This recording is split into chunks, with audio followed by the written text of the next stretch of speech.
Everyone, welcome to our YouTube channel Jyoti Shikshalaya. तो चलिए हमारी आज की एस्टेट प्रैक्टिस सीरीज हम शुरू करते हैं। देखिए क्वेश्चन क्या कहता है, an isosceles triangle with vertex angle 2 theta is inscribed in a circle. एक सर्कल है, उसके अंदर हमारा क्या है, एक आइसोसेल ट्रायंगल है। ठीक है, उसके बाद इसने बोला है वर्टेक्स एंगल कितना है उसका, मान लिया ये है उसका 2 theta vertex angle. Inscribed in a circle, circle के अंदर है, और फिर रेडियस ए, सर्कल की रेडियस कितनी है, ए है। The area of the triangle will be maximum, area of triangle जो है मैक्सिमम कब होगा।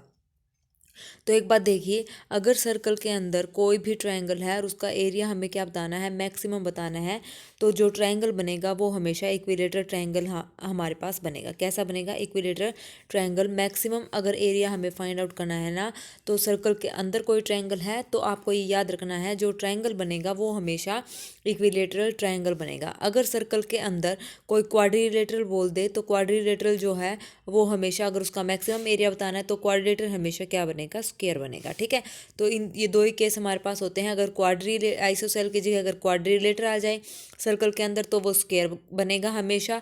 और यहाँ पे ट्रायंगल आइसोसेल बोला है, तो जो ट्रायंगल हमने पता किया है, मतलब पता है हमें मैक्सिमम अगर हमें करना है तो वो हमेशा क्या होता है, इक्विलेटरल ट्रायंगल होता है। ये बात आपने याद रखनी है एज अ रिजल्ट। ठीक है, तो ये हमारे पास क्या होगा, एक ट्रायंगल है, आइसोसेल ट्रायंगल है, और हमें पता है इसका एरिया अगर हमें मैक्सिमम करना है तो ये ट्रायंगल कैसा होता है, इक्विलेटरल ट्रायंगल हमारे पास होता है। ठीक है, इक्विलेटरल ट्रायंगल होता है।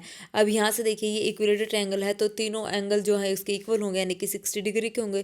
तो 2 थीटा किसके इक्वल होगा, 60 डिग्री के। तो यहाँ से थीटा की वैल्यू हमारे पास कितनी आ जाएगी, 30 डिग्री आ जाएगी। और यही हमें निकालना था। पता चल गया ना, आइसोसेल ट्रायंगल मतलब ट्रायंगल इसने गिवन है, ये नहीं बता रखा कि कौन सा गिवन है। तो हमें पता है अगर मैक्सिमम हमें निकालना है तो वो ट्रायंगल हम कौन सा कंसीडर करेंगे, इक्विलेटरल। ठीक है, इक्विलेटरल हम ट्रायंगल कंसीडर करेंगे।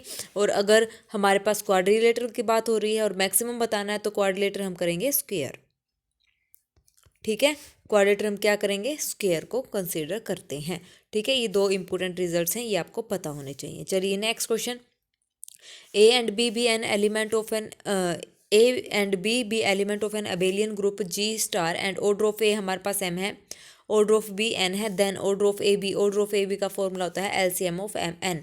एम और एन का हमें क्या लेना होता है, एलसीएम लेना होता है। ये सिंपल रिजल्ट था हमारा ग्रेजुएशन का। ठीक है, चलिए next, if theta and phi are angle in the first quadrant. First quadrant में सारे जो ट्रिग्नोमेट्री हैं वो पॉजिटिव होते हैं, फर्स्ट क्वाड्रेंट में सबको पता है, फर्स्ट क्वाड्रेंट में।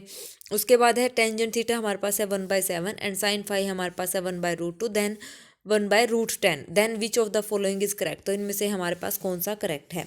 तो एक बात देखिए, हम यहाँ पे थीटा प्लस 2 फाई हमें निकालना है। ठीक है, थीटा प्लस 2 फाई की वैल्यू हमें यहाँ पे निकालनी है। तो मैंने यहाँ पे कर दिया साइन थीटा प्लस 2 फाई। ठीक है, यहाँ पे मैंने इन निकालूंगी साइन थीटा प्लस 2 फाई, इसकी वैल्यू मैं यहाँ पे निकालूंगी। तो साइन थीटा प्लस 2 फाई हमारे पास क्या होता है, साइन ए प्लस बी। आप यहाँ साइन की जगह कोस ले सकते हैं, टेंजेंट ले सकते हैं, सीकेंट, आपकी मर्जी, आप कुछ भी ट्रिग्नोमेट्री रेशियो यहाँ पे यूज़ कर सकते हैं, लेकिन जो ईजी है वही लेंगे। तो मैंने साइन ही ले लिया यहाँ पे। तो ये हो जाएगा हमारे पास sine theta cos 2 phi, sine A cos B plus cos A और कोस और साइन बी। ठीक है, साइन कोस थीटा और साइन 2 फाई। तो अब हमें चाहिए साइन थीटा की वैल्यू, साइन थीटा की वैल्यू, कोस 2 फाई की वैल्यू, कोस थीटा और साइन 2 फाई की वैल्यू। अब ये सारी वैल्यू हमें यहाँ पे निकालने पड़ेंगे। और वो हम कैसे निकालेंगे, टेंजेंट थीटा हमारे पास क्या है 1/7, 1/7। और क्या होता है, perpendicular base perpendicular, Pandit Badri Prasad हर हर बोले। तो P/H भी ये है परपेंडिकुलर बाय बेस, यानी कि हमारे पास क्या गिवन है, ये परपेंडिकुलर है कितना 1 और बेस हमारे पास है 7। तो हम ये निकाल लेंगे, 7 7 49 और 1 50। तो ये हो जाएगा हमारे पास 50√50। तो इसको हम कैसे लिखेंगे, 10 × 5, यानी कि 2 × 5 × 5, यानी कि 5√2 हमारे पास आ जाएगा। तो यहाँ से हम कोस थीटा और साइन थीटा की वैल्यू निकाल सकते हैं। उसके बाद देखिए सेम यहाँ से फाई, साइन फाई का हम यूज़ करके तो कोस फाई और टेंजेंट फाई जो हमें वैल्यू चाहिए वो हम निकाल सकते हैं। अब यहाँ पे एक रिजल्ट हम यूज़ करेंगे क्या, कोस 2 फाई में सीधा हम डायरेक्ट फाई की वैल्यू नहीं पुट करेंगे, कभी आप कोस फाई की वैल्यू पुट कर दो 2 से मल्टीप्लाई कर दो, नहीं ऐसा नहीं करेंगे। कोस 2 फाई का हम फॉर्मूला लगाएंगे cos square phi minus sine square phi, ठीक है। ये दोनों वैल्यू पुट करके फिर कोस 2 फाई हमारे पास आ जाएगा। सिमिलरली जो हमने यूज़ करा है साइन 2 फाई, वहाँ पे हम फॉर्मूला लगाएंगे 2 साइन फाई और कोस फाई का, ठीक है। तो ये सारी वैल्यूज हम पुट कर देंगे और हमारा आंसर आ जाएगा। तो साइन थीटा प्लस 2 फाई, जब इसका फॉर्मूला लगा के हमने इसको सोल्व किया तो जो हमारा आंसर आएगा वो हमारा इज इक्वल टू 1/√2 हो जाएगा। तो थीटा प्लस 2 फाई हमें निकालना है और ये हो जाएगा इधर आके साइन इनवर्स 1/√2, और साइन इनवर्स 1/√2 की वैल्यू हमारे पास होती है 45 डिग्री। तो यानी कि सेकंड ऑप्शन हमारा यहाँ पे क्या हो जाएगा, करेक्ट हो जाएगा, ठीक है।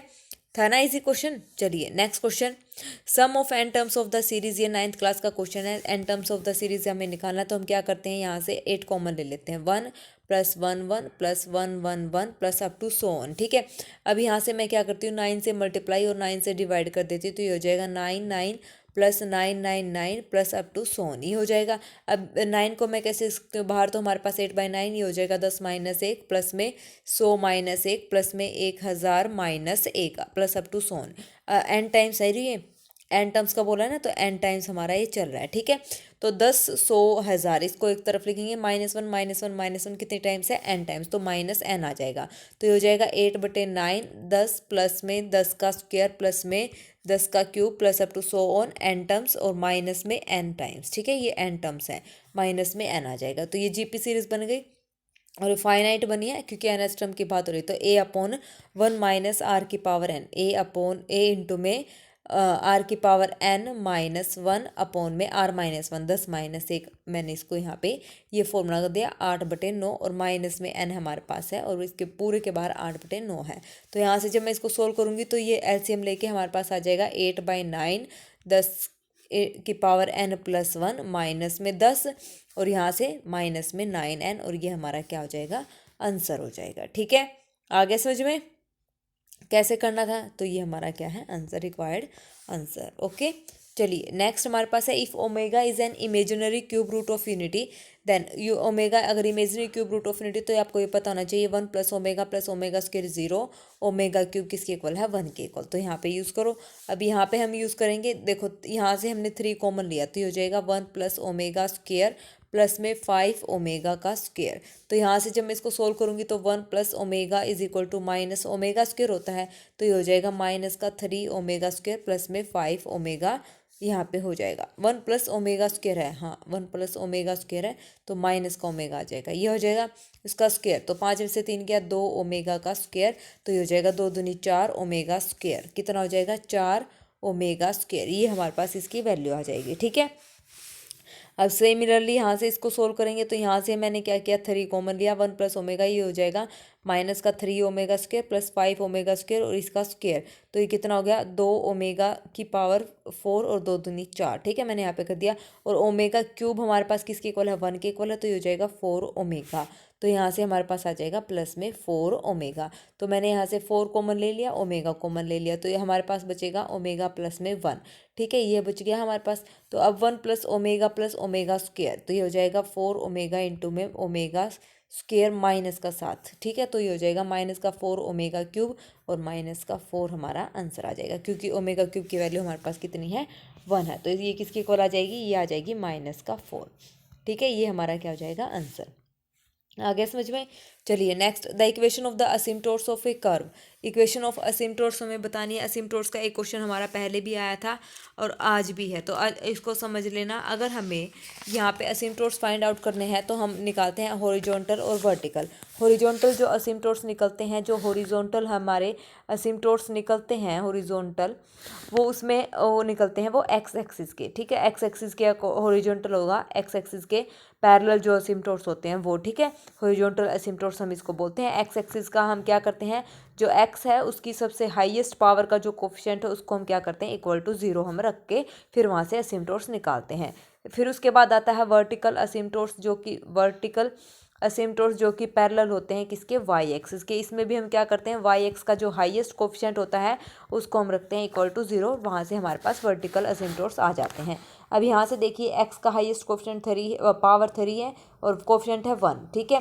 तो 1 is not equal to 0, same y के लिए भी 1 इज़ नॉट इक्वल टू 0। तो ना तो ये हॉरिजॉन्टल असिम्प्टोट्स है ना ये वर्टिकल असिम्प्टोट्स है। तो अब ये कौन सा असिम्प्टोट्स है, इस केस में जो हमारा असिम्प्टोट्स निकलता है वो निकलता है हमारा ओब्लिक असिम्प्टोट्स, ठीक है। कैसा होता है, ओब्लिक असिम्प्टोट्स हम उसको बोलते हैं। जो ना हॉरिजॉन्टल हो ना हमारा वर्टिकल हो तो वो हमारा होता है ओब्लिक असिम्प्टोट्स, ठीक है। ओब्लिक असिम्प्टोट्स बनेगा तो हमें यहाँ पे मतलब हमारा क्या हो जाएगा, ये इस टाइप से हमारी एक इक्वेशन होती है ओब्लिक के लिए। हमारे पास ओब्लिक असिम्प्टोट्स जो होता है वो इस टाइप का होता है, y is equal to M x plus में c। तो अब हमें m की वैल्यू चाहिए और c की वैल्यू यहाँ पे चाहिए। तो देखिए हम कैसे करते हैं, अब हम यहाँ से इसको सोल्व करते हैं। यहाँ से हमारे पास देखिए y is equal to M x plus C, हमारे पास एक लाइन होती है, सॉरी ओब्लिक के लिए। तो ओब्लिक के लिए हमारे पास क्या लाइन होती है, y is equal to M x plus C. हमें एम और सी की वैल्यू निकालनी है, ठीक है। एम और सी की वैल्यू हम कैसे निकालेंगे, हम इसी का ही यूज़ करेंगे। तो देखिए हम y की वैल्यू यहाँ पे पुट कर देते हैं, एम एक्स प्लस सी यहाँ पे पुट कर दो गिवन इक्वेशन में। तो यहाँ से हम क्या करेंगे, एक्स क्यूब प्लस में y की वैल्यू हमने पुट कर दी एम एक्स प्लस सी का cube is equal to 3ax और यहाँ पे हो जाएगा एम एक्स प्लस में सी, ठीक है। तो यहाँ से जब मैं इसको सोल्व करूँगी तो हमारे पास ये जो इक्वेशन बनेगी, एक्स क्यूब मैंने अलग से कॉमन ले लिया तो ये हो जाएगा 1 प्लस में एम क्यूब प्लस में एक्स स्क्वेयर 3m स्क्वेयर सी माइनस में 3am, फिर उसके बाद आ जाएगा प्लस में 3mc स्क्वेयर एक्स माइनस में 3axc प्लस में सी क्यूब इक्वल टू 0। इसको कंप्लीट सोल्व करके फिर यहाँ से कोफिशिएंट अलग अलग कर दिया। अब मैंने क्या करा, एक्स क्यूब का कोफिशिएंट इक्वल टू 0, तो सारे कोफिशिएंट जो होंगे 0 होंगे, तो एक्स क्यूब का कोफिशिएंट 0 कर दिया, एक्स स्क्वायर का कोफिशिएंट यहाँ पे 0 रख दिया। तो हमें एम और सी की वैल्यू यहाँ से मिल जाएगी। तो 1 plus m cube is equal to 0, तो m cube is equal to -1, तो एम इज इक्वल टू हमारी वैल्यू आ गई एक तो -1, ठीक है, -1, ठीक है। क्योंकि m cube is equal to -1 है तो एम की वैल्यू हम यहाँ पे कंसिडर करेंगे -1, क्योंकि ए इसने बोला है पॉजिटिव होना चाहिए, ए पॉजिटिव है और यहाँ पे इसने कोई कंडीशन नहीं लगी है तो हम यहाँ पे इमेजिनरी वैल्यूज़ यहाँ पे नहीं कंसिडर करेंगे, ठीक है। तो चलिए एम इज इक्वल टू -1 और सी यहाँ पे हमारे पास क्या हो जाएगा, 3c प्लस में 3a equal to 0। Coefficient compare करा तो सी की वैल्यू -a हमारी आ जाएगी, ठीक है। एम की और सी की वैल्यू आ गई तो वापस से इसमें पुट कर दो, y is equal to -x और -a, तो ये हो जाएगा y plus x plus a equal to 0। तो हमारा ये हो जाएगा असिम्प्टोट्स, इक्वेशन ऑफ असिम्प्टोट्स हमारे यहाँ से निकल जाएगी, ठीक है। आ गया। तो ओब्लिक के लिए हम क्या यूज़ करते हैं, y is equal to M x plus C और इक्वेशन हम फिर m और c की वैल्यू इसी का ही यूज़ करके m और c की वैल्यू हम फाइंड आउट करते हैं, पुट द गिवन इक्वेशन, ठीक है। चलिए नेक्स्ट HCF निकालना है। 726 और 275 का सबको पता है, 726 और 275 का हम अलग अलग LCM निकालेंगे, फिर हमारा निकल जाएगा, ये हो जाएगा 2, फिर ये चला जाएगा 3 पे, फिर उसके बाद 11, फिर उसके बाद 11, तो ये आ जाएगा। यानी कि 726 का हमारा जो आएगा ये हो जाएगा 2 3 11 11, फिर 275 जो डिवाइड होगा वो होगा 5 गुना 5 गुना में 11, तो हाईएस्ट कॉमन फैक्टर कितना है 11, तो इसका HCF कितना आ जाएगा हमारे पास 11 आ जाएगा, ठीक है। Next question, if cos theta plus cos 2 theta plus cos 3 theta is equal to 0 then the general solution of this. तो इसका जनरल सॉल्यूशन हमें निकालना है, ये भी बहुत ही ईजी क्वेश्चन है। देखो हम क्या करते हैं, हम यहाँ पे cos थीटा और 3 थीटा को एक लिख लेते हैं, यानी कि cos theta plus cos 3 theta को सोल्व करेंगे, ये हो जाएगा cos c plus cos d का फॉर्मूला, और ये होता है हमारे पास क्या 2 cos c प्लस d/2, और यहाँ पे कोस वाले दोनों तरफ कोस है ना, तो कोस वाले में कोस ही आएगा और यहाँ पे हो जाएगा d-c/2। तो ये फॉर्मूला लगाएंगे हम, थीटा और 3 थीटा ले रहे हैं इकट्ठा साथ में, तो यहाँ से हमने फॉर्मूला लगाया तो हमारे पास हो जाएगा कोस 2 थीटा, सोल्व करके ये कोस 2 थीटा है, तो यहाँ पे इनको देखो मैं फॉर्मूला ही बता देती हूँ, फिर बोलोगे मैडम ये कैसे हो गया। देखो 2 टाइम्स कोस c plus d, theta 3 theta plus theta 4 theta, तो ये हो जाएगा 2 थीटा, ठीक है। इनटू में कोस d माइनस सी, 3 में से 2 गया 2, यानी कि थीटा प्लस में कोस 2 थीटा, तो यहाँ से कोस 2 थीटा मैंने कॉमन ले लिया, तो अंदर बचा मेरे पास 2 कोस थीटा प्लस में 1, ये बच गया, और इक्वल टू में हमारा 0 चल ही रहा है। उसके बाद हमने यहाँ से क्या किया, कोस टू थीटा को 0 और इसको 0, ठीक है, आइदर दिस 0 और ये कोस टू थीटा 0, तो यहाँ से हमारे पास टू थीटा किसके को आ जाएगा, जनरल सॉल्यूशन 2n+1 π/2, ये सबको पता है, और थीटा हमारे पास आ जाएगा 2n+1 π/4। एक तो थीटा की वैल्यू हमारे पास ये आ गई। दूसरी हमारे पास क्या आ जाएगी, 1 + कोस 2 थीटा बराबर है 0, ठीक है। तो कोस 2 थीटा 1 प्लस है ना, 2 कोस 2 था साथ में, तो ये हो जाएगा -1/2, तो 2 थीटा इज इक्वल टू -1/2, ठीक है। कोस थीटा, हाँ ये आ जाएगी, थीटा नहीं, यहाँ पे 1 मिनट, ये था हमारे पास 1 + 2 कोस थीटा था, ठीक है, एंगल में नहीं था, तो ये हो जाएगा cos theta is equal to -1/2। तो थीटा इज इक्वल टू यहाँ से हमारे पास हो जाएगा cos theta is equal to cos 2π/3, मैंने इसको ऐसे लिख दिया। अब यहाँ से हमारे पास क्या हो जाएगा, एक रिजल्ट होता है कोस x बराबर है कोस y, तो यहाँ से x इज इक्वल टू होता है, जनरल फॉर्म में अगर हम लिखेंगे तो 2nπ + -y, तो यहाँ से कंपेयर करके theta is equal to 2nπ होता है ना, तो यहाँ से हम इसको कंपेयर करके कैसे लिखेंगे, 2n पाई कितना है यहाँ पे 2π/3, एक मिनट, ये है हमारे पास कोस थीटा बराबर है कोस 2π/3, और अगर कोस x बराबर है कोस y, तो रिजल्ट होता है x is equal to 2nπ ± y। तो यहाँ से कंपेयर करके लिखो, देखो थीटा बराबर है 2nπ ± 2π/3, ये हमारा क्या आ जाएगा, आंसर आ जाएगा, ठीक है। तो दो इसमें थीटा की वैल्यू आएंगी, जो भी आपको ऑप्शन मिलेगा उसी में आपने टिक करके, ठीक है, कर लेना है। ओके, चलिए नेक्स्ट क्वेश्चन क्या कहता है हमारे पास, r इज इक्वल टू 0 1 2 3 4 5, ये हमारे पास r की वैल्यू अंडर एडिशन मोडलो 6 और मल्टीप्लिकेशन मोडलो 6 is a ring with 0 divisor, ring बताना है और रिंग है या फील्ड है, सबसे पहले तो हम ये चेक करेंगे, ठीक है, विद 0 डिवाइजर और विदाउट 0 डिवाइजर, ठीक है, और डिवीजन रिंग। तो देखिए सबसे पहले हम क्या करेंगे, विद 0 डिवाइजर की आप डेफिनेशन देखिए, इसमें ये क्या कहता है, रिंग तो होता है जो 8 प्रॉपर्टी सेटिस्फाई करती है, और वो रिंग बनती है एडिशन और मल्टीप्लिकेशन के विद रिस्पेक्ट टू, जो जिसमें एडिटिव की 5 प्रॉपर्टी और मल्टीप्लिकेशन की हमारी 3 प्रॉपर्टी होती है, अगर ये तीनों को सेटिस्फाई कर देती है तो वो रिंग बन जाती है, तो ये रिंग तो है ही। फील्ड हमारे पास होता है मल्टीप्लिकेटिव, आप रिंग ये मतलब ये 8 प्रॉपर्टी ये सेटिस्फाई कर देगा, और फील्ड हमारी होती है जिसमें मल्टीप्लिकेटिव इन्वर्स एग्जिस्ट करता है, मल्टीप्लिकेटिव इन्वर्स एग्जिस्ट करता है। देखो मल्टीप्लिकेटिव आइडेंटिटी तो सबको पता है, a × 1 करेंगे तो a मल्टीप्लिकेटिव आइडेंटिटी तो हमेशा 1 ही होती है, और इन्वर्स हमेशा क्या होता है, a × में e इज इक्वल टू हमारे पास इन्वर्स इक्वल टू 1 आए, ठीक है, मतलब जैसे 2 है, 2 का इन्वर्स 1/2 होगा, क्योंकि इसको मल्टीप्लाई करके हमारे पास क्या आ रहा है, 1 आ रहा है, ठीक है, तो मल्टीप्लाई में ये होता है।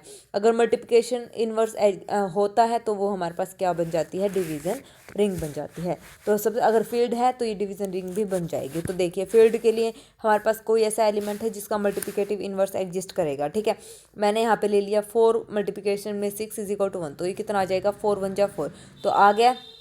अब यहाँ से मैं क्या करूँगी, यहाँ से मेरे को चाहिए मल्टीप्लिकेटिव इन्वर्स, यानी कि 4 × 6, ऐसा कोई नंबर जिसकी मैं यहाँ से मल्टीप्लाई करके और ये मेरे को 1 दे दे, कोई ऐसा नंबर यहाँ पे एग्जिस्ट होगा, अगर होगा तो वे इन्वर्स एग्जिस्ट कर रहा है, नहीं होगा तो इन्वर्स एग्जिस्ट नहीं करेगा, ठीक है।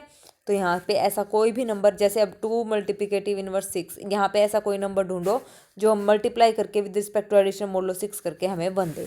तो यहाँ से देखिए पहले तो मैं यहाँ से 4 से कर रही हूँ, 4 0 0 हो जाएगा, नहीं आएगा, 4 1 4 तो 4 बन जाएगा, ये नहीं हो जाएगा, तो 4 दूनी, यहाँ पे मैं 2 रुकूंगी तो 4 दूनी 8 आएगा, और with respect to addition mod में 2 बचेगा, 4 3 12 आ जाएगा, 6 दूनी 12 में 0 बचेगा, 4 चौके 16, 6 दूनी 12, 6 3 18 में भी 2 बचेगा, 5 चौके 20 और 6 दूनी 12, 6 3 18 भी 2 बचेगा, तो कोई भी यहाँ पे एग्जिस्ट नहीं कर रहा है, तो एक ही नहीं मिला ऐसा पॉइंट जो एग्जिस्ट कर रहा है, तो इसका मतलब ये फील्ड नहीं है, तो सी ऑप्शन भी हमारा गलत हो जाएगा, ठीक है। अब रिंग तो हमारे पास ये बनी गई, अब दोनों में रिंग है। अब विद 0 डिवाइजर और विदाउट 0 डिवाइजर, तो विद 0 डिवाइजर में हम क्या करते हैं, a b belongs to R, इसमें सेट में से हम लेते हैं ए बी कोई नंबर, और वहाँ पे हमारे पास वो नंबर कैसे हैं, a b non zero, b b non zero, दोनों नॉन जीरो होने चाहिए, लेकिन उनकी जो प्रोडक्ट करेंगे तो वो कैसे नंबर आए, 0 आए, तो हमारे पास होता है विद 0 डिवाइजर। और विदाउट 0 डिवाइजर में हमारे पास क्या कहता है, कोई दो नंबर हमने लिए, उन दोनों की प्रोडक्ट जीरो है, तो इसका मतलब क्या है, आइदर ए जीरो और बी जीरो। ठीक है, इन दोनों में से एक क्या होना पड़ेगा, जीरो होना पड़ेगा with zero divisor, without zero divisor हम इसको बोलते हैं। अब यहाँ से मैंने कोई दो नंबर ले लिए, नॉन जीरो नंबर ले लिए, पहले मैं विद जीरो डिवाइजर, तो 2 इंटू 3 ले लिया इज इक्वल टू क्या आ गया 6, एडिशन मोड लो 6 में क्या हो जाएगा हमारा जीरो। तो यहाँ से ए और बी की प्रोडक्ट कैसे आ गई जीरो, और ए भी नॉन जीरो था और बी भी कैसा था नॉन जीरो, तो ए बी क्या आ गया जीरो, तो ये विद जीरो डिवाइजर हमारे पास है, तो फर्स्ट ऑप्शन हमारा यहाँ पे क्या हो जाएगा, करेक्ट हो जाएगा। ठीक है, विदाउट जीरो डिवाइजर ये नहीं बनेगा। ऐसे कोई भी दो नंबर ले लो आप नॉन जीरो, सॉरी ए, ऐसे कोई भी दो नंबर ले लो, A B is equal to zero बने, तो आइदर ए जीरो और बी जीरो हमारे पास एग्जिस्ट होने चाहिए। ठीक है, कर लोगे। चलिए नेक्स्ट, तो इसका फर्स्ट ऑप्शन हमारा यहाँ पे क्या है, करेक्ट है। द सीरीज इज, ये हमें बताना है कन्वर्जेंट है डाइवर्जेंट है, तो इसको चेक करने का सबसे बेस्ट तरीका है, पावर एन है तो हम ये यूज़ करेंगे कोची रूट टेस्ट। ठीक है, एक हमने a n plus one by n वाला यूज़ करा था, कोची रेशो जो रेशो टेस्ट था, अब ये है कोची रूट टेस्ट। और कोची रूट टेस्ट का मतलब limit n approaches to infinity, एक एन इसकी पावर कितनी है 1/n, और ये अगर लिमिट ग्रेटर देन 1 आ जाती है तो ये डाइवर्जेंट होती है, लेस देन 1 आ जाती है तो कन्वर्जेंट होती है, इक्वल टू 1 आ जाती है तो टेस्ट फेल हो जाता है, और इक्वल टू इन्फिनिटी आ जाती है तो भी डाइवर्जेंट होती है, लेस देन 1 पे ये कन्वर्जेंट होती है, और जो हमने रेशो टेस्ट लगाया था वो ग्रेटर देन 1 पे कन्वर्जेंट होती है, तो इनमें कन्फ्यूज़ नहीं होना है। ठीक है, चलिए अब यहाँ से हम क्या करेंगे, ए एन तो हमारे पास पता है, लिमिट हमें लगानी है तो लगा लो एन प्लस रूट एन की पावर एन, तो इसकी पावर 1/n, क्योंकि लिमिट ए एन की पावर 1/n हमें निकालनी है, तो इसकी भी अलग से 2n, और प्लस में मैंने अलग अलग कर दिया पहले ही, कभी आप बोलो मल्टीप्लाई का साइन है। ठीक है, इससे ये कैंसर, इससे ये कैंसर, तो बाहर तो बचेगा 1/2, तो यहाँ से इसको सिंपली सोल्व कर लेंगे।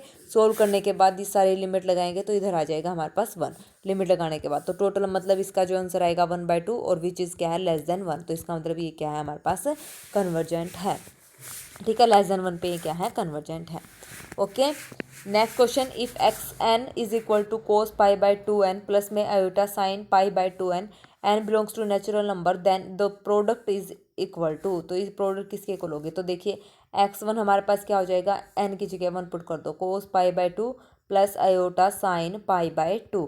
ठीक है, तो इसको हम लिख सकते हैं ई रेज टू पावर आयोटा π/2। जब मैं x2 निकालूंगी तो कोस π/4 प्लस आयोटा साइन π/4, तो ये हो जाएगा हमारे पास ई रेज टू पावर आयोटा π/4, ये ऐसे आता जाएगा, तो फिर उसके बाद 3 तो 8 ऐसे चलता रहेगा, तो ई रेज यहाँ पे वैल्यू पुट करो, e raise to power π/2 into e raise to power iota π/4 into e raise to power iota π/8 up to so on.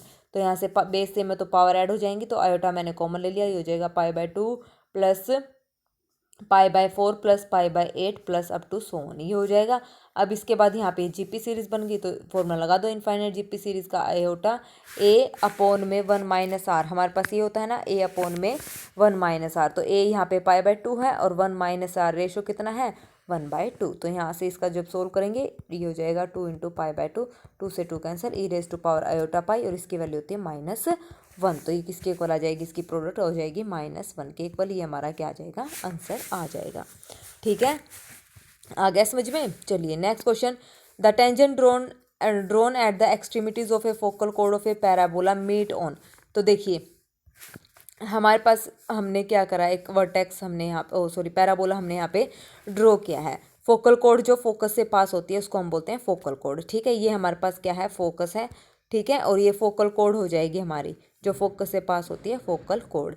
अब यहाँ से हमें क्या करना है, टेंजेंट ड्रॉ करने हैं, टेंजेंट हमने ये ड्रॉ कर दिए, और सेम ये डिस्टेंस जितना होगा ये डिस्टेंस इतना होगा, यहाँ पे आके टेंजेंट मीट करेंगे, तो ये जो हमारी होती है सेम डिस्टेंस पे सबको पता है वो हमारे पास होती है डायरेक्ट्रिक्स। क्या होती है डायरेक्ट्रिक्स, तो आप टेंजेंट कहीं से भी ड्रॉ कर लो, वो हमेशा यहीं पे आके क्या करते हैं मीट करते हैं। ठीक है, हमेशा कहाँ मीट करते हैं, डायरेक्ट्रिक्स पर ही मीट करते हैं, तो फोकल कोड मीट ऑन ऑलवेज डायरेक्ट्रिक्स। ठीक है, कहाँ पे मीट करेंगे, डायरेक्ट्रिक्स पे, तो ये इंपॉर्टेंट था, ये आपने पता होना चाहिए।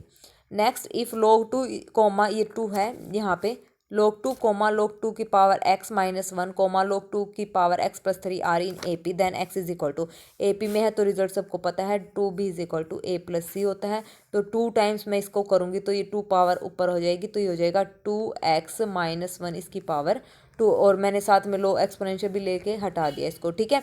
ए प्लस सी करूँगी तो ये हो जाएगा ए प्लस सी, तो एम प्लस एन, तो 2 इंटू में 2x प्लस में 3, log m plus log n हमने यहाँ पे कर दिया।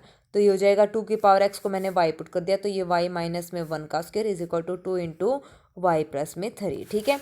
लास्ट में हम y की वैल्यू निकाल के इसको 2 की पावर x के साथ कंपेयर कर लेंगे। ये सोल्व क्वाड्रेटिक इक्वेशन बन जाएगी। तो इसको हम सोल्व करेंगे तो हमारे पास y की वैल्यू आ जाएंगी 2, तो y की वैल्यू हमारे पास आ जाएगी क्या, y माइनस में 5 और y प्लस में 1 इक्वल टू 0। तो ये हो जाएगा y इज इक्वल टू 5 और y इज इक्वल टू -1। तो e की पावर हमारे पास क्या, 2 ये था हमारे पास, 2 की पावर x को y पुट करा था तो 5 और एक 2 की power x is equal to -1, तो क्या हो जाएगी रिजेक्ट, क्योंकि इसको रेंज होती है 0 से इन्फिनिटी होती है। एक्सपोनेंशियल फंक्शन हमेशा क्या होता है, ग्रेटर देन 0, ठीक है। अब यहाँ से ये 2 की power x is equal to 5 मैंने ले लिया, log बेस 2 की पावर x और log बेस 2 बोथ साइड ले लिया, क्योंकि ये कैंसिल आउट हो जाएगा ना, हमें x की वैल्यू चाहिए, तो log बेस 2 5 हमारा ये आंसर आ जाएगा, ठीक है। था ना इजी क्वेश्चन। चलिए next, the in centre of the triangle with vertices. तो इन सेंटर ऑफ ए ट्राइंगल हमें निकालना है। इन सेंटर का फॉर्मूला होता है, सबको पता है क्या होता है इन सेंटर का फॉर्मूला। देखिए ये हमारे पास है ए बी और सी, 1√3 0 0 और 2 0। तो हम क्या करते हैं यहाँ पे वैल्यूज़ निकालते हैं ए बी और सी। तो a इंटू में x1 प्लस बी इंटू में x2 प्लस में c इंटू में x3 डिवाइड बाय 3 करके ऐसे निकालते हैं ना। तो हम ऐसा नहीं करेंगे, हम सबसे पहले ये चेक करेंगे कि हमारे पास जो ये ट्रायंगल है ये क्या बन रहा है, कौन सा ट्रायंगल हमारे पास बन रहा है। तो मैंने यहाँ से क्या करा, इनका डिस्टेंस निकाला, ए बी का डिस्टेंस निकाला मैंने, बी सी का डिस्टेंस निकाला और ए सी का डिस्टेंस निकाला। तो मैंने देखा कि ए बी ए सी और बी सी का जो डिस्टेंस है वो तो हमारा सेम ही आ रहा है, सेम आ रहा है, तो इसका मतलब हमारा ये क्या है, 2 आ रहा है। इसका डिस्टेंस जब हम निकालेंगे ना, ए बी का डिस्टेंस जब मैंने निकाला तो 0 - 1 का स्क्वायर 1 प्लस में 0 - √3 का स्क्वायर तो 3 और इसका 4, तो कितना आया हमारे पास 2। तो 2 आ रहा है। तो 2 अगर तीनों 2 2 2 है हमारे पास जो डिस्टेंस है, ये भी 2 ये भी 2, तो इक्विलेटर ट्रायंगल है। इक्विलेटर ट्रायंगल में इन सेंटर, ऑर्थो सेंटर और सेंट्रोइड क्या होते हैं, इक्वल होते हैं, ठीक है। क्या होते हैं, इक्वल होते हैं। ये सारे रिजल्ट्स मैंने जो मेरा प्लेलिस्ट में आपको एक पॉइंट नाम से जो है क्लासेस मिलेंगी, उसमें अच्छे से डिटेल से पढ़ाए हुए हैं, ठीक है। तो क्या होंगे, इक्वल होंगे। तो इन सेंटर के लिए हम सेंट्रोइड निकाल लेंगे, तो 1 + 0 प्लस में 2 डिवाइड बाई 3 और √3/2, तो हमारा 3, ठीक है। तो हमारा 2 1 3 3/3 यानी कि क्या हो जाएगा 1,1/√3, तो हमारा ये आंसर आ जाएगा, ठीक है। ये मैंने सेंट्रोइड निकाल दिया, ये ईजी पड़ा, ठीक है। वैसे हम ऐसे भी निकाल सकते हैं, a इंटू में x1 तो 2 इंटू में 1 प्लस में b इंटू में 0 फिर प्लस में 2 इंटू में 2 और डिवाइडेड बाय हम क्या करते हैं 3, तो 2 × 4 और 5 6, ये तो एक मिनट 3 ही करते हैं आई थिंक। इन सेंटर में हम ये होता है ना a into x1 plus b into x2 plus c into x3 divided by 3, तो ये हो जाएगा हमारे पास a, तो ये 2 क्योंकि 2 2 2 आया था वैसे भी डिस्टेंस, तो 2 इंटू 1 0 और 2 2 जा 4, तो ये हो जाएगा 4 प्लस में 2 डिवाइड बाय 3, तो ये हो जाएगा हमारे पास 6/3, 3 दूनी 6। नीचे भी कुछ आता है, नीचे आता है a + b + c, a + b + c आएगा, ना कि 3 आएगा, ठीक है। a + 3 आएगा सेंट्रोइड में, सॉरी माई मिस्टेक। तो ये आ जाएगा नीचे 6 आ जाएगा, तो कितना हो जाएगा 1, 6 से 6 कैंसिल, तो 1 आ गया। दूसरा हम निकालेंगे √2 इंटू में √3, ये भी मैं आपको निकाल के दिखा देती हूँ। 2 इंटू में √3 प्लस में तो बाकी सारा 0 और डिवाइडेड बाय 6, तो 2 3 जा 6, तो ये हो जाएगा 1/√3, ठीक है। तो नीचे a + b + c आता है इन सेंटर में, ठीक है, ये ध्यान रखना। चलिए, तो मैंने दोनों फॉर्मूले आपको बता दिए हैं, इक्वल हो तब कैसे करना है और अनइक्वल मतलब फॉर्मूला ही पूछ ले तब हमें कैसे करना है। If tangent x is equal to b by a then root of a + b, ये यहाँ पे ना रूट अलग अलग है, यहाँ पे ये अलग था और ये ऐसे अलग था, ठीक है ना, मैंने इकट्ठा ही लगा दिया, तो ये ऐसे है। तो अब मैं यहाँ पे क्या करती हूँ, मैं यहाँ पे रैशनलाइज कर लेती हूँ, इसको अलग से इसको अलग से, इसको a + b और इसको a - b से रैशनलाइज करने के बाद जो मेरे पास वैल्यू आएगी वो आएगी 2a/√a² - b², ठीक है। ये वैल्यू मेरे पास आ जाएगी। अब मैंने क्या करा, थ्रू आउट इसको b से डिवाइड कर दिया, तो ये हो जाएगा 2a/b / में 1a² - b² - 1, ठीक है, मैंने 20 के यहाँ से कॉमन लिया था तो 20 से ऊपर मतलब इसको मैंने डिवाइड कर दिया, इसको मैंने ऐसे अरेंज कर लिया। अब मुझे चाहिए टेंजेंट ए बाई बी की वैल्यू, इसकी बी बाई ए, तो इसका रेसिप्रोकल करूँगी तो हो जाएगा cot x is equal to a by b. तो यहाँ पे पुट कर दो 2 इंटू में कोट एक्स अपॉन में root cot square x minus 1 cosecant square x होता है ये, तो कोसिकेंट स्क्वेयर एक्स हमारा होता है, या फिर हम इसको एक मिनट ऐसे नहीं, आइडेंटिटी हम यूज़ नहीं करेंगे, हम यहाँ पे सीधा इसको खोल लेंगे। ये हो जाएगा कोस स्क्वायर एक्स अपॉन में साइन स्क्वायर एक्स माइनस में 1। ठीक है, कोस स्क्वायर एक्स अपॉन में साइन स्क्वायर एक्स माइनस में 1, तो ये हो जाएगा हमारे पास root cos square x minus sine square x, और डिवाइड बाय क्या है वो मैंने बाहर ले लिया साइन स्क्वायर एक्स, तो ये साइन एक्स आ जाएगा। तो अब इसको सेम सोल्व करेंगे तो हो जाएगा 2 cos x by sine x. ठीक है, तो साइन एक्स से साइन एक्स कैंसिल, तो कोस एक्स बचेगा, और कोस square x minus sine square x होता है हमारे पास कोस 2x, तो ये हमारा क्या आ जाएगा, आंसर आ जाएगा। ठीक है, तो वहाँ पे वो आइडेंटिटी काम नहीं करेगी, इसलिए हमने यूज़ नहीं करी। ओके, चलिए next, if the sum of the slope of the line, देखो sum of the slope of the line represented by 4x square plus 2hxy minus में 7y square is equal to 0 is equal to the product of their slope, then h is equal to. तो यहाँ पे मैं एक important बात बताने जा रही हूँ, अगर हमारे पास कोई लाइन इस तरीके से रिप्रेजेंटेड है ax स्क्वायर 2hxy प्लस में by स्क्वायर बराबर है 0, तो उसका सम ऑफ स्लोप यानी कि m1 प्लस m2 हमारे पास होता है क्या, माइनस में 2h बाई बी ये होता है, और प्रोडक्ट क्या होती है m1 इंटू में m2 बराबर है, प्रोडक्ट होती है हमारे पास a बाई बी। ठीक है, तो सम ऑफ स्लोप्स होता है m1 plus m2 is equal to minus 2h by b, और प्रोडक्ट ऑफ स्लोप होती है a बाई बी। अब इसने क्या बोला, यहाँ से कंपेयर करो, a की वैल्यू हमारे पास 4 और b की वैल्यू हमारे पास माइनस में 7, और 2h तो 2h है ही। ठीक है, तो इक्वल है प्रोडक्ट और सम, तो यहाँ से हमारे पास यानी कि माइनस का 2h बाई ए की value sorry b 2h by b की वैल्यू हमारे पास कितनी है, माइनस का 7, और इधर है m1 m2 product of their slope a by b, तो a कितना है 4 बटे b कितना है माइनस का 7, इससे ये कैंसिल, तो ये 2 दूनी 4, तो h की वैल्यू आ जाएगी माइनस का 2, तो यही हमें निकालना था। ठीक है, h की वैल्यू आ गई -2, तो इंपॉर्टेंट है, इसको आप नोट डाउन कर लेना। The sum of all 3 digit number which give 2 as the remainder divided by 3 is equal to, sum of all 3 digits number निकालना है जो 3 से भाग देने पर हमें 2 रिमाइंडर दे रहा है। तो 3 डिजिट नंबर 100 से शुरू होते हैं, तो 100 को 3 से भाग देंगे तो 2 रिमाइंडर आएगा, बिल्कुल आएगा 100। फिर उसके बाद आएगा 101, 101 को भी 3 से भाग देंगे तो हमारे पास क्या आएगा, एक मिनट 100 को मैं 3 से भाग दूंगी तो कितना रिमाइंडर आएगा, 1 ही आएगा, 2 नहीं आएगा, तो 101 से शुरू होंगे तो 101 आएगा, फिर 101 के बाद हमारे पास क्या आएगा 104। ठीक है, फिर उसके बाद 3 से इसको 104 को 3, फिर उसके बाद 4 के बाद 3 और जोड़ दो उसमें 7, ऐसे मतलब 3 3 जोड़ते रहेंगे तो लास्ट में 998। तो ये ऐसे नंबर है जिनको हम 3 से भाग देंगे तो 2 हमारा रिमाइंडर आएगा।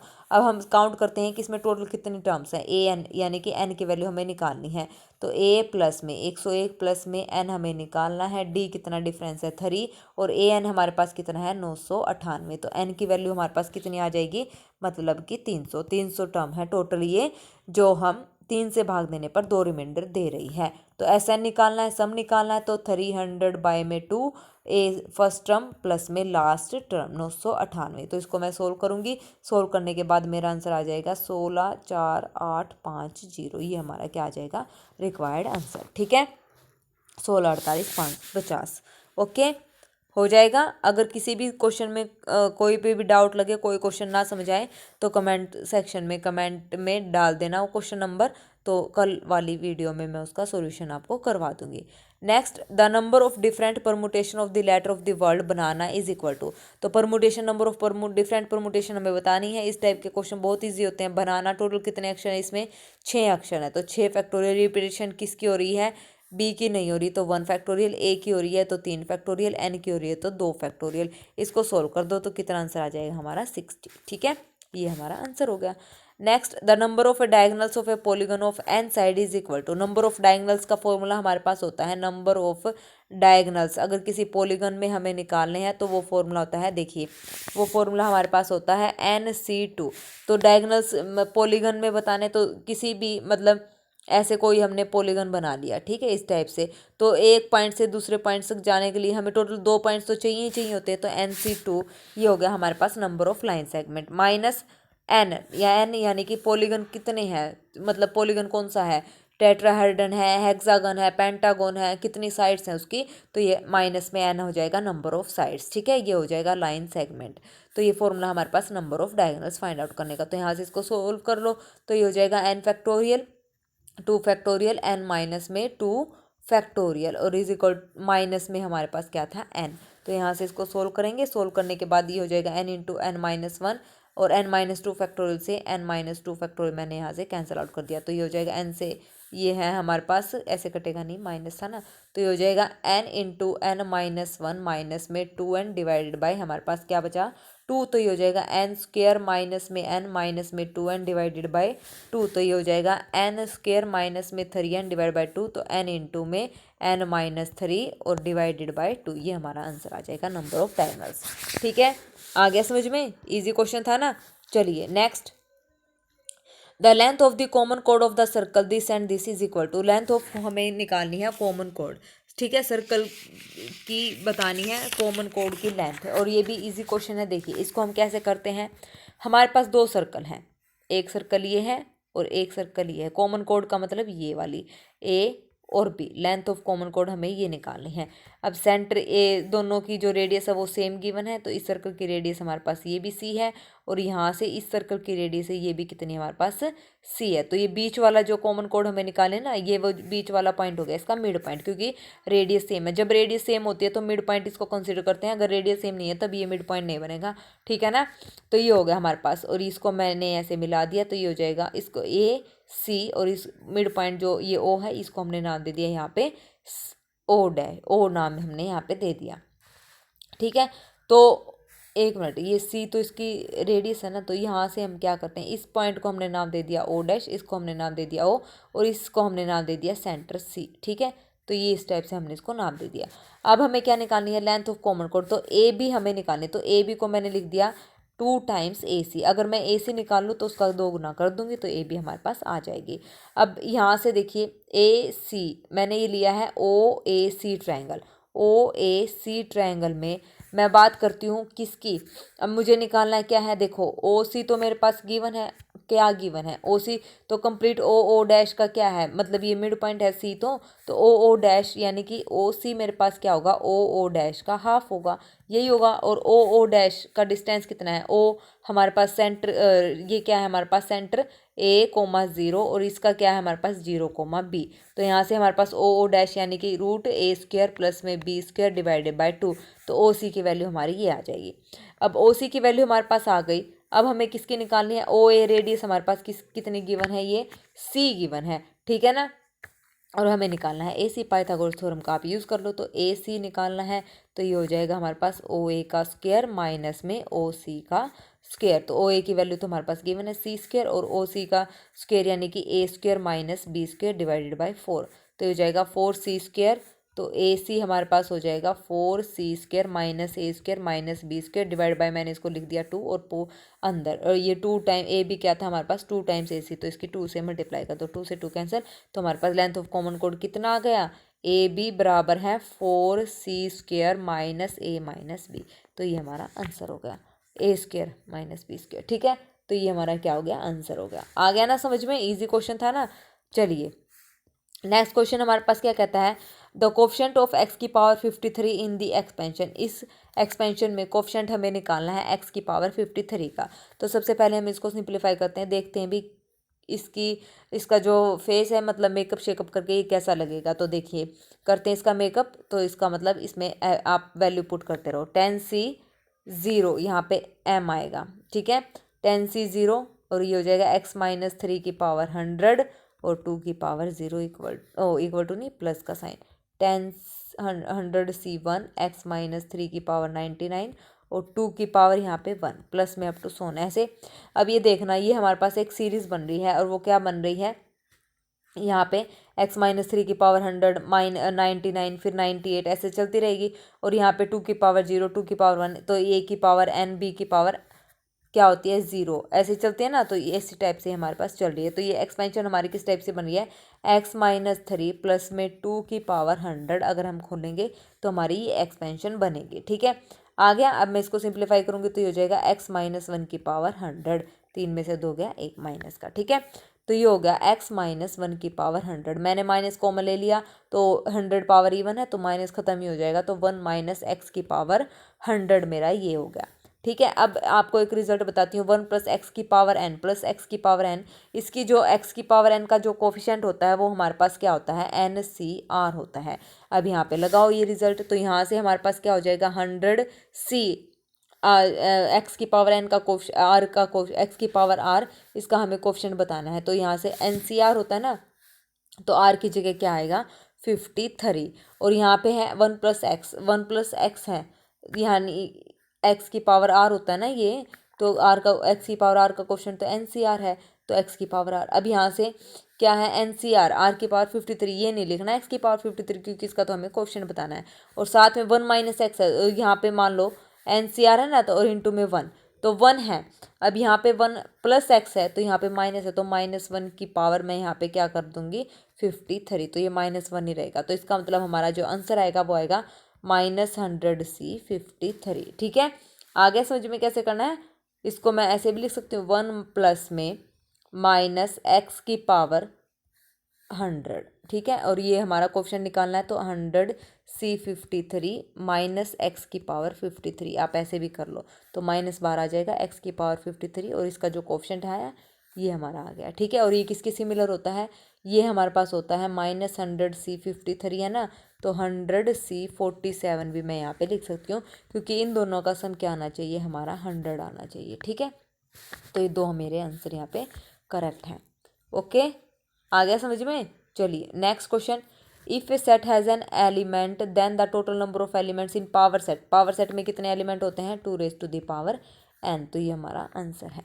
ठीक है, ए ladder rest against A wall at an angle alpha two the horizontal, it's foot a distance p so that it slides a distance q down the wall making an angle beta with the horizontal, then p by q is equal to, ये आप के लिए homework रहेगा 168 question, ये आप लोग मुझे करके बताएंगे कि क्या आंसर आ जाएगा, p बाई क्यू किसके इक्वल होगा। ठीक है, अगर नहीं हुआ तो फिर कल तो मैं आपको करवाऊंगी, अगर आपने कमेंट में लिखा हो गया तो फिर मैं नहीं करवाऊंगी, अगर नहीं लिखा तो फिर मेरे को करवाना ही पड़ेगा। ठीक है, और आप ये भी लिख सकते हो कि मैडम सोल्व नहीं हुआ, ठीक है ना, लेकिन करके ज़रूर देखना है, इजी क्वेश्चन है, ज़्यादा मुश्किल नहीं है।